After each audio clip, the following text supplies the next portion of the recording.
Hey, welcome to the shop today. I have a vehicle project I want to share with you. It's a camera system for a car. I'm going to do an unboxing, a installation, and a reveal for the SZ Dalos surround view monitoring system. It's a 3D high definition full vehicle monitoring system with recording and all the knickknacks that come with that. So let's get started on this, and we'll do an unboxing first and see what comes in the package. Welcome.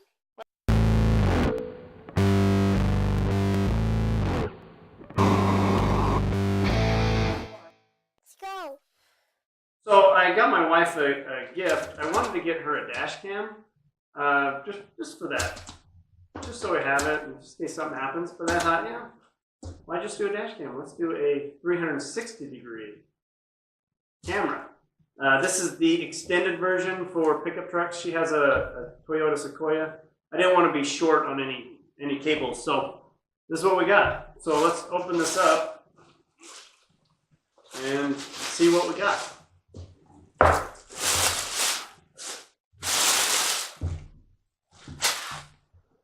All right. So how this works, let me run through that first. So how this works is there's 4 cameras. There's one up front, one in the back, and then 2 on the mirrors.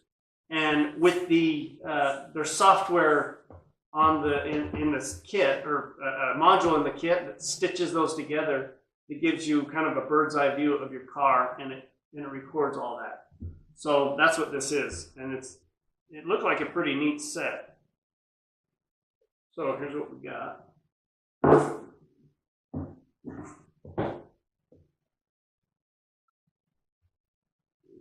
The manual.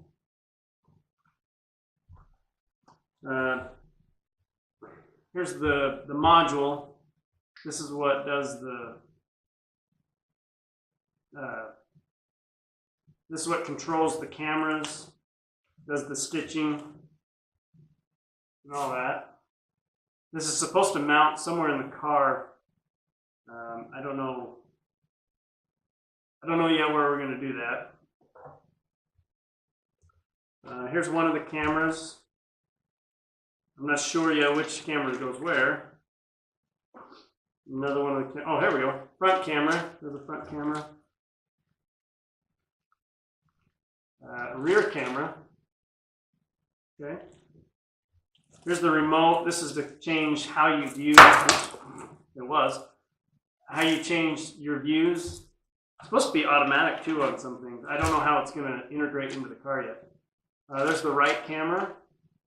And it comes with a hole saw, which is nice. So because I have to drill a hole in the bottom of the mirror. Same. This would be the left camera. And then I'm guessing this is cabling. Ah, okay. Yep, cabling. Oh no, this is a USB extension. This is on the thing it talked about. This is calibration tape. I'll have to read about that, but supposedly you lay it on the ground and it helps you calibrate the camera angles and set them to the right setting. And then so when it does the changes views, it sees correctly. Ah, okay. Here's all the extension cables, at least the right and the left does. And these would be longer in this kit than, I think that's the only thing different is these are longer than the other kit. And I think the graphics, they have 3 different options for graphics with these. So it won't be my wife's car, it'll be something else on the graphic. You see. Yep, there's the other cables. Ah, okay. Here's the camera, or these are the main cables. Oh, there's the infrared receiver. This plugs in here. This supposedly ties into the different parts of the car. I'm interested to see how that goes. And then, oh, there's some more tape and another cable. Oh, VJ out. Okay. So, some more calibration tape. Okay, so what I see here is based on what I've seen and based on these directions, I'm guessing this is going to be about a 10-hour install.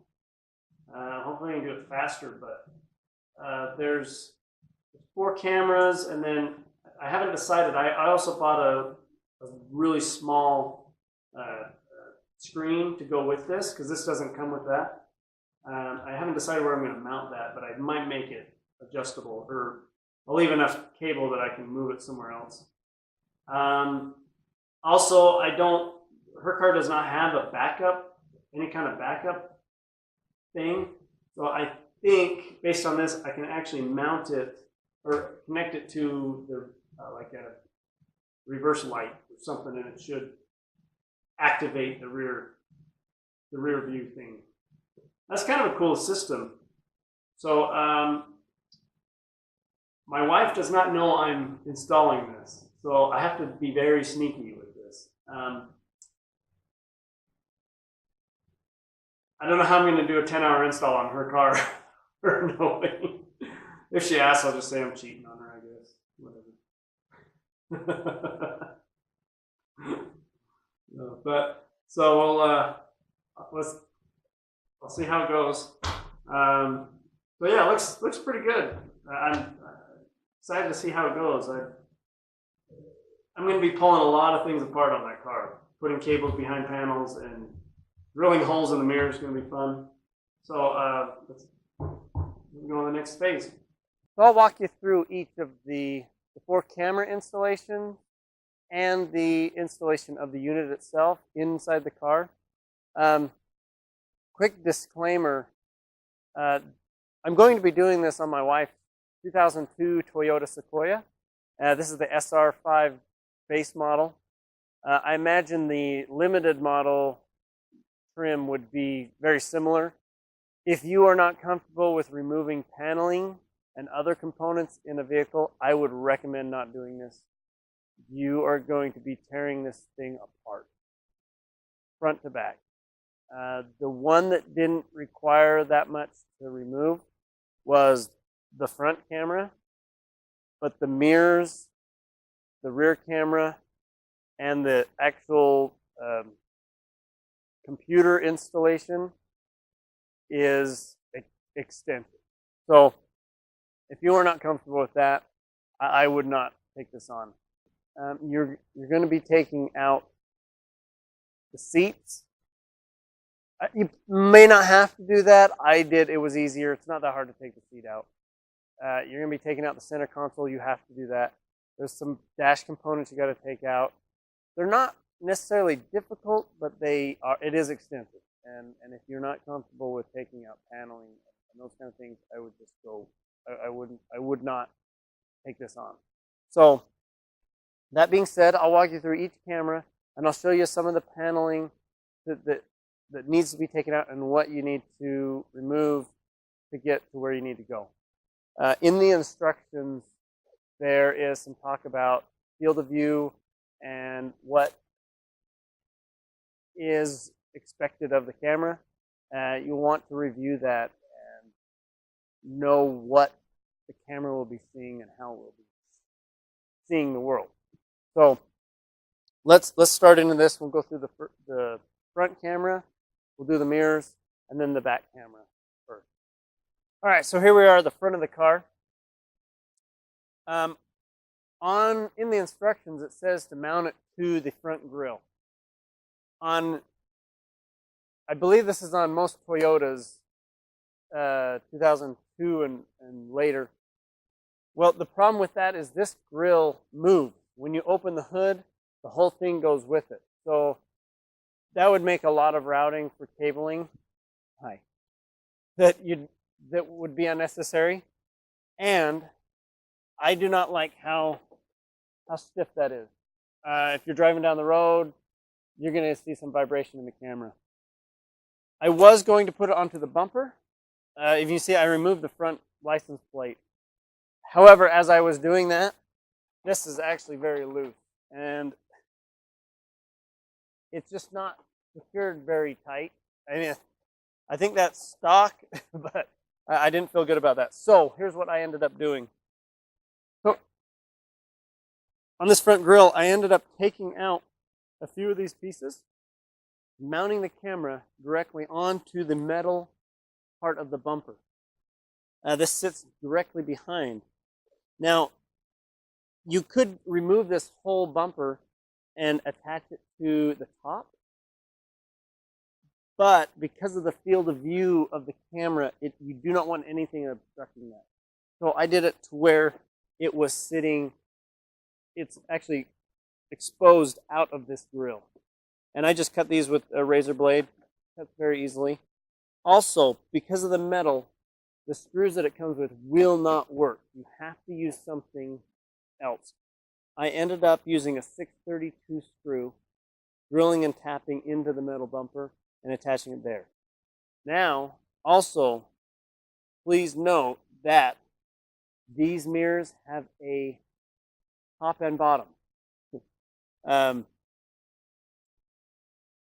If you think of it this way, the way that they are mounted onto their pad on their feet, they're thinking you're going to be mounting it to the bottom of something and looking out. So just keep that in mind. It's the same with the front camera and the rear camera.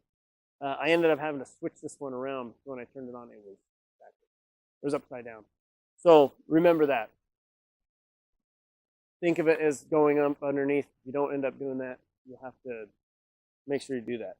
I'm not going to get too extensive into the cable routing because, of course, if your vehicle is slightly different, it's not going to work the same.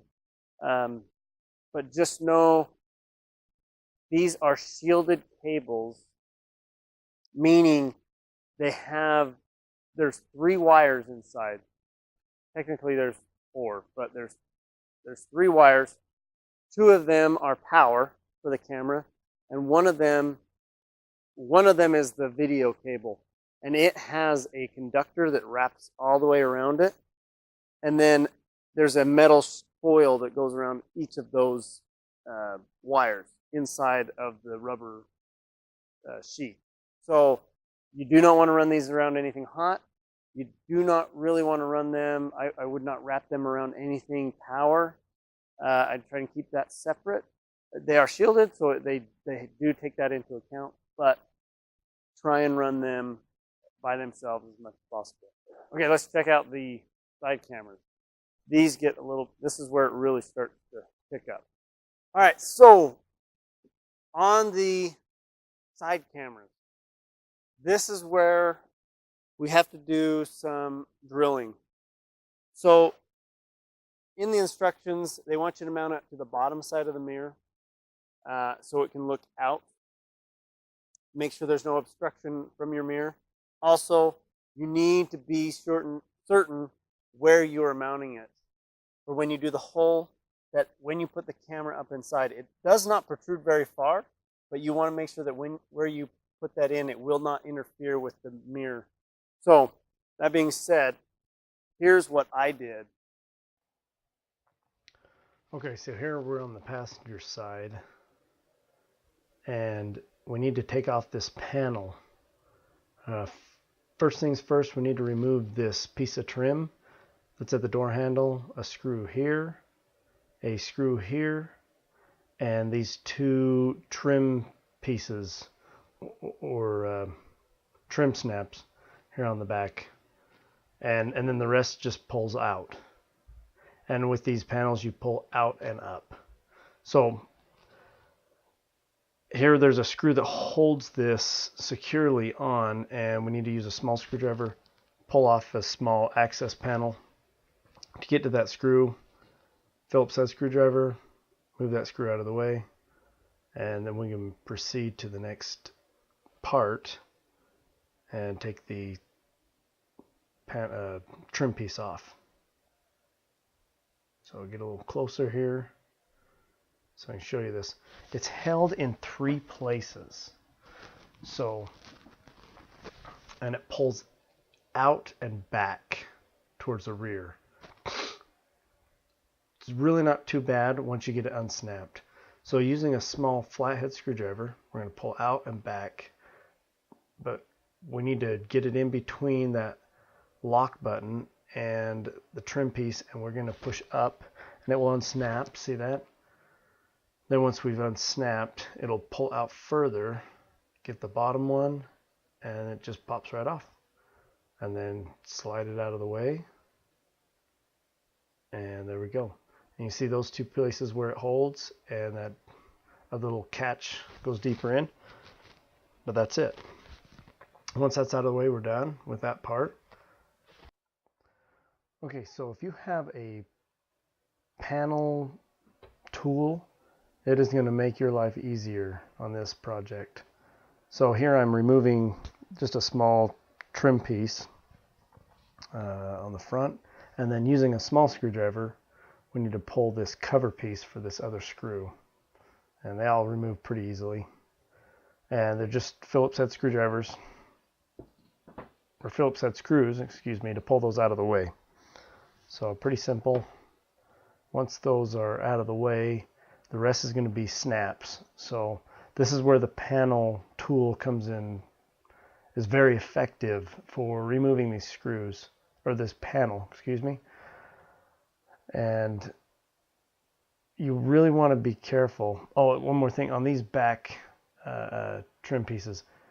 If you depress the center and at the same time push out, it pops right out, and you can reuse those. So once you do that, it's very simple. And to reuse them, you have to pull the center pin all the way out, but that's easy to do. You'll notice that once you pull them off. So using our panel tool, find a spot we can get up underneath, and then it's just a matter of popping them off. Now we want to pry where there is a fastener. That keeps us from breaking them. So say once I get underneath, then it just pull with our hands and working our way around, and then you'll see it just pop right off.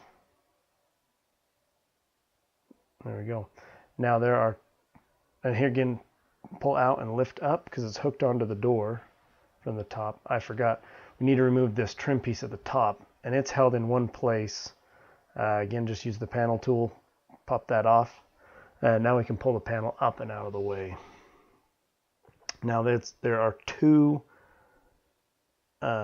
connections for the light and the buttons, and we just need to remove those, and we'll be able to get this panel out of the way completely.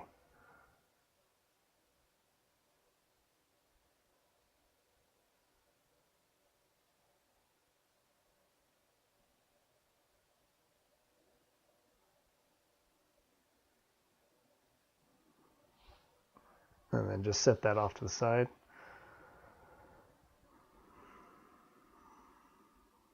Now we're ready to get that mirror off. So here's a close-up looking at that mirror connection. First thing we need to do is disconnect the mirror, power mirror. Simple, just like a normal connection. And once we have that,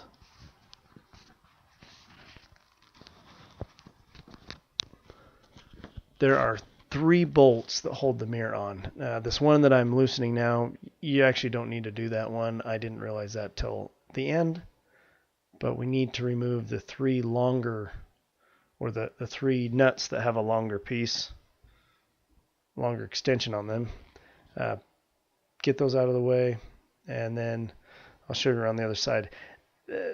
Probably because this is an older car, I had to kind of work the mirror off. Just the rubber grommet that's on there just holds on a little tighter, but it shouldn't be too hard to pull off. It was just working that rubber a little bit to get it to let go. The rubber was still quite supple. So there goes, it pulls off, pulls out. And then watch that connection. There we go. So now we'll go through drilling and running the wire.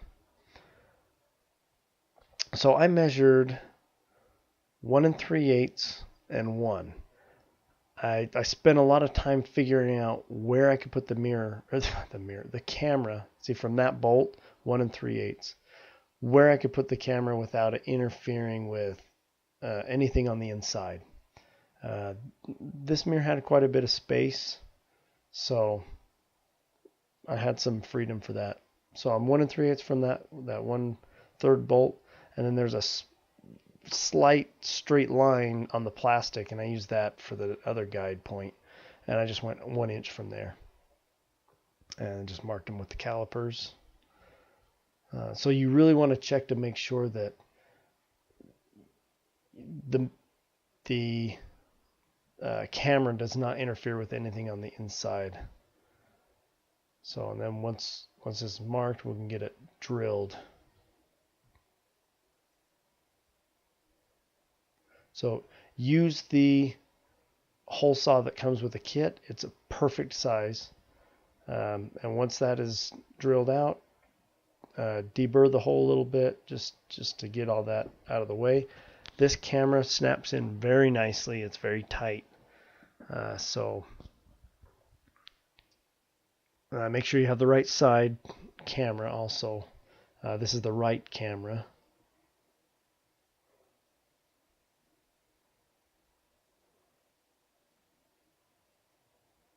Man, I got that all nice deburred.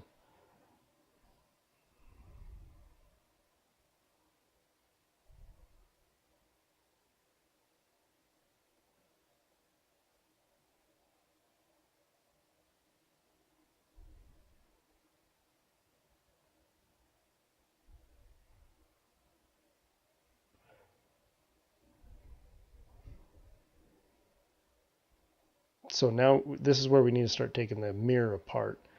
And there's 3 screws holding that on. I stopped before I pulled it all the way apart. And I drilled this small hole in the rubber seal. You don't have to get too close to the wire that's there. There's quite a bit of space. I got pretty close, but you don't need to be that close. And this is just a 1/4 inch bit. 1/4 inch to 5/16 bit works fine. And now take off that last bolt, and then it does not come apart, but it separates so you can feed the wires through. So first we'll get the camera mounted, and on that camera there's a little white dot, and that kind of shows where the camera needs to be pointing. And you'll be able to set this however you need to when you're doing the final calibration, because the camera can be moved anywhere in the socket. So I just lined that up, kind of eyeballed it, and then it takes a bit of force to push these in. Do not push on the lens. You just want to push on the outside. It will snap in, and it snaps in very tight. So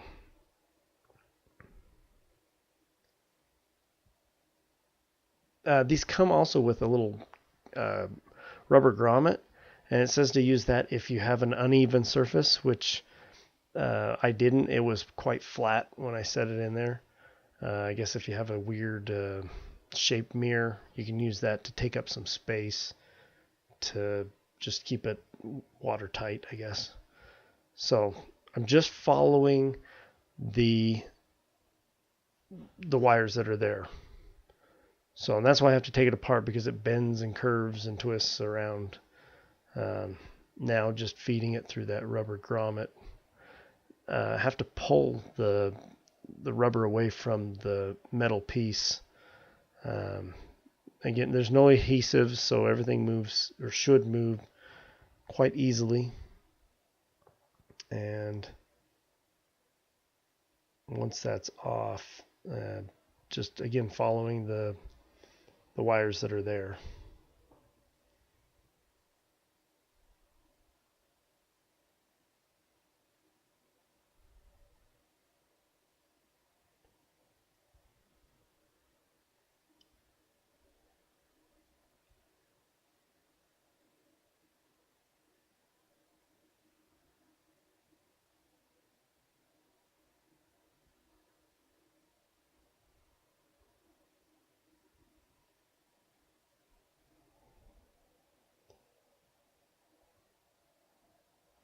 And it's always safer to follow wires that are already there, because then you know you're not in a space that it will get pinched or broken after something's reattached.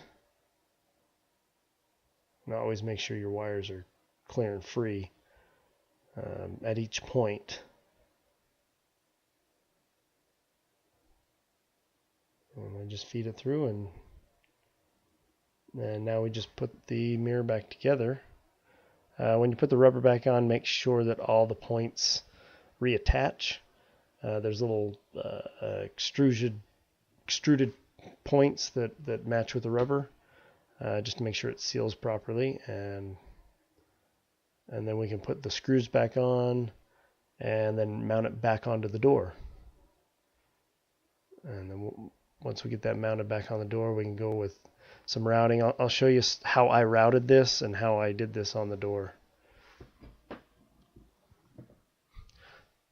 So here, looking on the door, I took off the trim piece on the base of the door and on the inside wall. When we run the wires through the door, be very careful not to accidentally put the wire through in between the window and the window rail. There's quite a bit of space, but just make sure that you're not accidentally going through. The window's down right now, so it's kind of hard to do that, but if the window was up, you could get in the way. It's easy to see where that rail is and where the window rides, so just make sure that you're not in the way of that, and make sure you don't have any excess wire hanging inside of there that could catch on the mechanism inside of that cavity. And then I've pulled those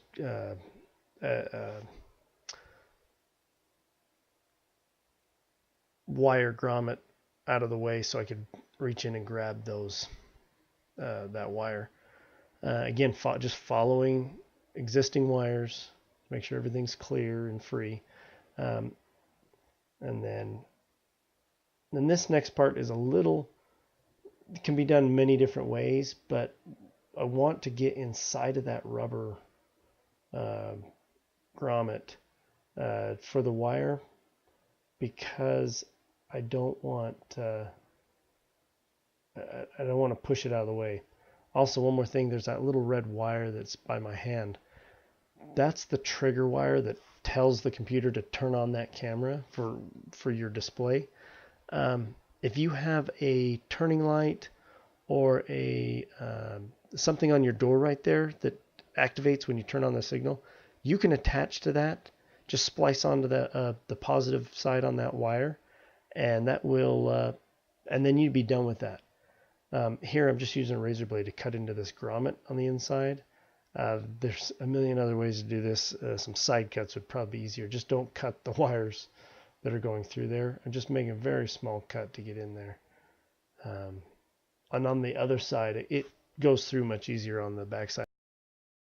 Okay, so on the rear camera, this is where we started to really have to take off a lot of paneling and do a lot of routing. So let's look at where I mounted the camera and how I went about doing that. So this is according to the instructions, mounting the camera on the back. This is where I was talking about. They like to have the camera mounted to the bottom of a surface, then looking out. And then what I had to do was I drilled a hole, a 5/16 hole in this little panel. There's a metal shell of the tailgate to get the wire inside of the vehicle. But normally you'd want to seal that hole for water to get in there. However, from this part of on this inside of this, the shell of this, it is not watertight. Water gets down into here all the time and drains out the bottom. So don't worry too much about that. I would just put something on that hole for corrosion protection. So let's look inside. Okay, so you're going to have to take off this panel to get to another panel on the inside. You'll need to remove this bolt and then the panel just pops off. Be careful that when you get behind there, that you are pushing each one individually so you don't break any. And then the panel comes off, pushes up slightly, and comes down. You have to mount, excuse me. And this is the one that you got to do a lot of routing. You're going to bring your cable around. You got to take off all this, bring it up through here. I came through this grommet up here, and then I had to pop into this other sleeve to get into this cavity. So once you get into this cavity up here, you need to remove all this and all this down the side to get to the center console or the glove box. Here's where another disclaimer. I purchased the extended version. It's supposed to be for a large pickup. And what's different with it is the rear camera has a longer extension. I don't know what they give you normally, but it is not long enough. I wanted to put the unit into the glove box. However, I ended up putting it in the center console. I do like that, actually. I think that came out a little better. It was a lot more work because I had to bring everything into that and remove that center console. Do like it. Not a big deal. It had a few other little downsides to it. But you'd really need to figure out where you want to put the computer, because that's going to tell you what you need to take off. And I would recommend stripping everything down. Figure out where you're going to go, and then just start taking things apart. That way, if you run into a problem where you can't get a panel off, or a panel doesn't come off, or you pull it off and there's just too much there already, because I know that's a bigger problem with the models that have a lot of crap, a lot of accessories. Sometimes the cavities in the panels are just already full. So I would figure that out, start taking things apart. So let's look into here and how I routed and what I went to.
All right, let me walk you through what I got.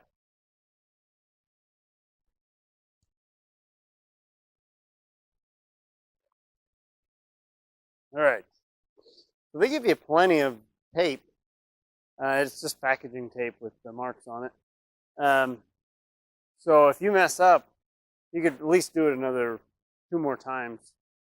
So you'll need plenty of space to do this. So we go all the way down. Sorry, it's a little dark. I'm trying to keep lights moving around, but you get the idea. I need to straighten this one out a little bit. I actually kind of like not having this where it doesn't stick to the floor. I had to make adjustments. So the only places that really sticks are on the intersections of the tape. So this is where it's a little weird. They kind of give you a point off your mirror down. It doesn't show right under the camera, but it shows really close. So that's kind of where I went to. I'm wondering if it doesn't really matter. I went with this one. This was 4 meters back from here. I'm about 3.5. So I'm not 3. I'm not 5 on the next one. So based on this, I don't think it matters because you're just giving it points to go to. So let's try this and see what we can end up with.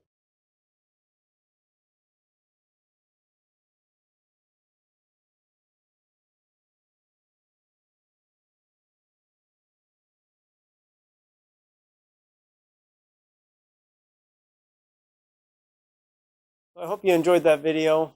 Sorry it's a little long. I was pretty close on the 10 hours, probably more like 14 with the calibration and having to redo a few things. So just to recap, figure out where you're going to put everything first. That way you can get everything torn down and see where you need to go.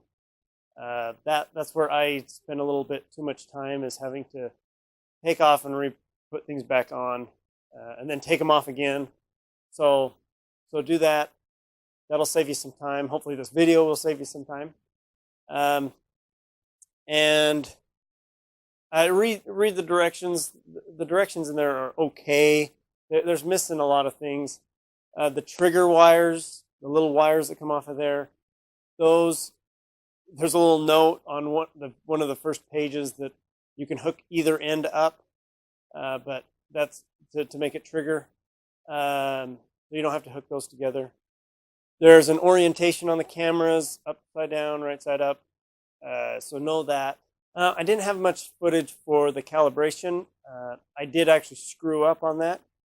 Read very carefully in the setup and go through the menus in the unit in the display. In the calibration part, and just go through the list. I didn't do the first part. I thought it was something else, and I didn't do that first. What it is it calibrates your car to the lines you put on the ground. So I was correct that it really doesn't matter. As long as you put the tape down how it shows on the diagram, you're okay. But you need to go into the menu and tell the unit where it is to your car. As you saw in the video, you do use the box. So do not lose the box, or you have to make something, because that's how it knows 3-dimensionally where everything is. So you have to place the box in certain spots, and then you use the corner of the box. It's a pretty neat little process. You use the remote control, and you're moving pixels on your screen to points on that tape. It's easy. It's very clear in the instructions. You just follow the diagrams. So if you follow the diagrams, it's not too hard. But like I said, go through each menu item and make sure you calibrate or tell the computer where the vehicle is in regards to the tape. I didn't do that. And I kind of fudged it, and I need to recalibrate one more time. And make sure you have enough space. I didn't have enough space on like over on the left front and the rear left. So I kind of had to guess, and it made it not stitched right. So also, if you can get partway through where you have power to your unit, plug it in and plug your screen in and try it. Make sure you're, kind of a midway check to make sure you don't have any problems. I have a problem with the reversing trigger line. It was when I first got it hooked up, it was working fine, and then when I went out, I got all done, and then a few hours passed, and I came back to go out to do the calibration, and it stopped working. So I don't know what happened. I need to figure out if I pinched a wire or it came undone. So other than that, everything works good. So now for my review. I think this is a good unit. It is. It's a glorified dash cam. As a dash cam, this is pretty awesome. It is really nice to have 4 cameras, and it does a really good job. I think from what I've seen so far,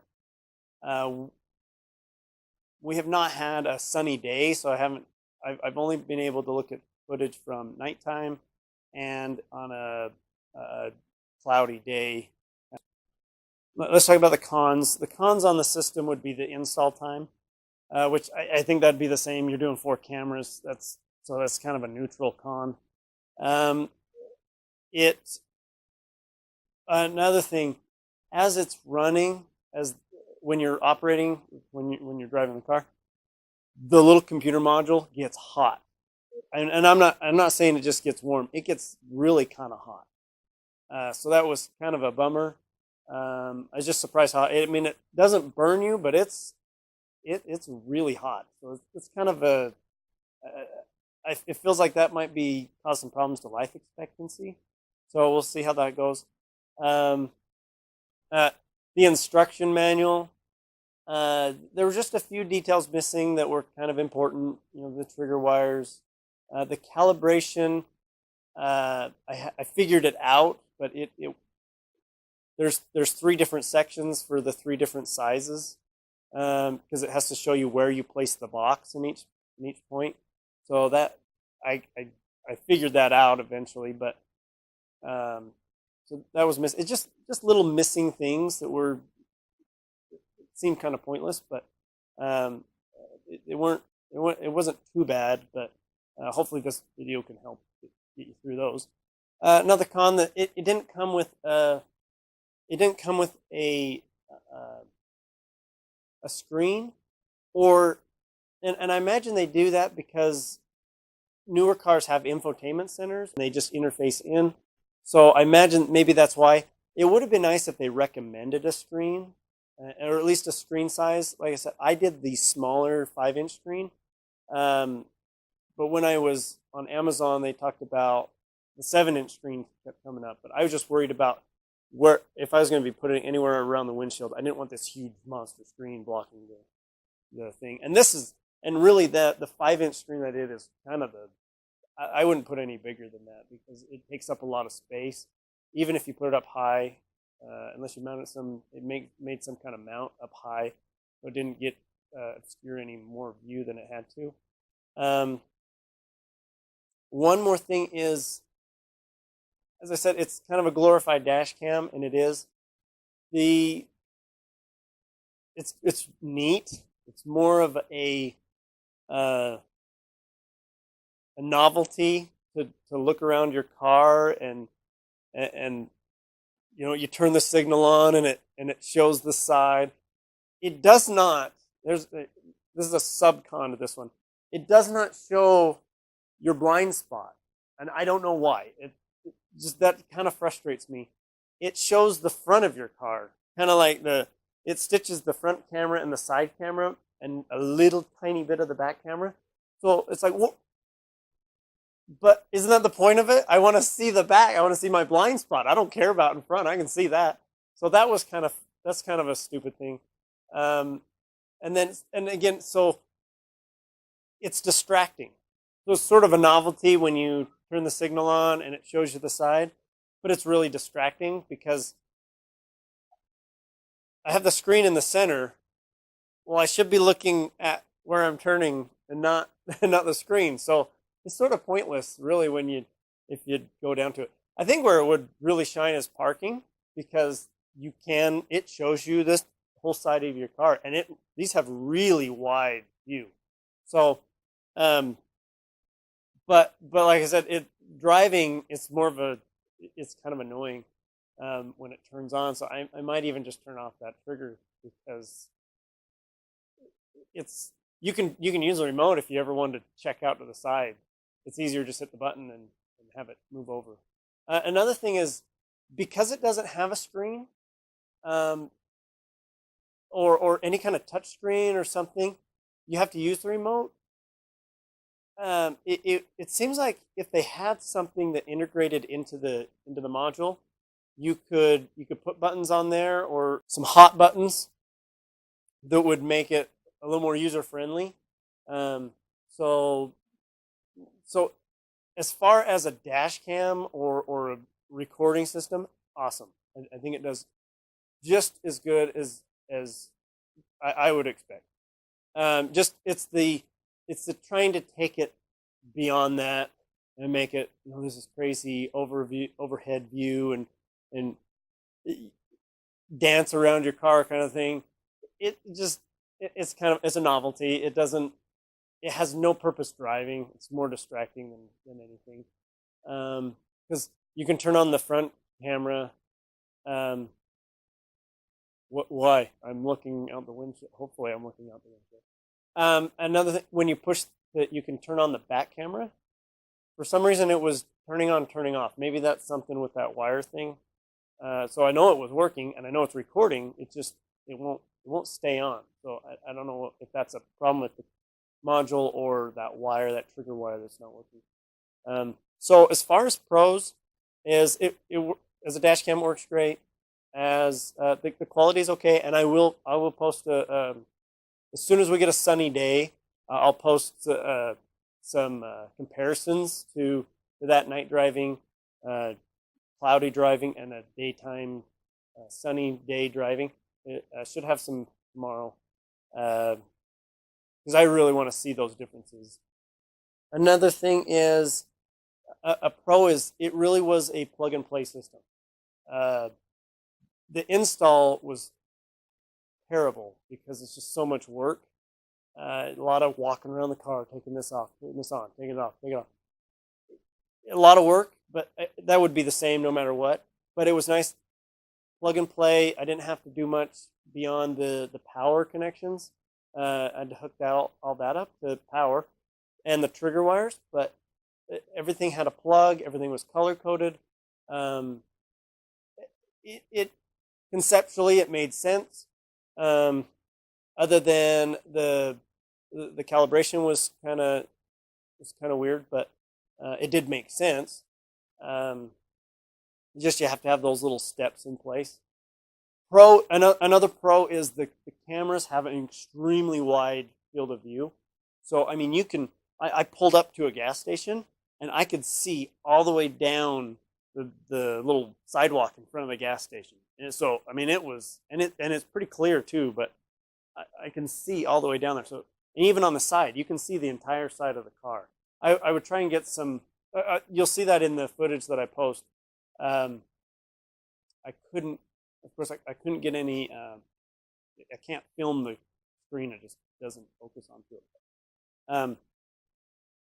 So overall, I think it's fine. I think as a dash cam, it's better than just sticking something in your windshield. Of course, it costs a lot more. Actually, really, it didn't cost that much more for a really good dash cam. Oh, another pro. You can use a USB thumb drive. It has a port for that. Awesome. And you don't have to. You can use a little mini SD card or a TF card, I think they call it. You can use one of those, or you can use. It has a USB slot. That is awesome. So you could also plug in a hard drive, a little solid state hard drive, or any kind of hard drive, because it'll run it. So essentially you could have terabytes of storage in that thing. So, I mean, that is a huge deal for me. So you don't have to go and download it, or you can, if you didn't want to overwrite, you could always download your stuff because it will overwrite when it gets full. But so, I mean, that's awesome. That was really cool. So overall, I think it's a good system. It's a good dash cam, or bumper mirror cam. High quality. The cameras seem rugged. The mounts were solid. The system, the gimbal cameras and the mirrors were solid. I mean, they were actually really hard to move, which is good because then they don't move. So I'm satisfied with it. I wish I didn't have to spend 14 hours of my life installing it in 4 days, but it's a good system. I hope this video can help you save some time. I think if you have a more clear path than I did, that you might be able to get down to 8 hours. So if there's anything that I had a lot of footage. I had some footage that didn't turn out because of lighting or whatnot. If there's anything that you need some clarification on, even I might be able to help in another type of vehicle. Just post that in the comments, and I'll respond to that, and I'll see what I can, if I can post something or reply to that, and to try and help you out. I hope you enjoy that video. If you like it, hit the like button. If you don't, hit the like button. If you're thinking about it, hit the like button. Hit the subscribe button. That's most important. So yeah, thanks for watching. I appreciate it.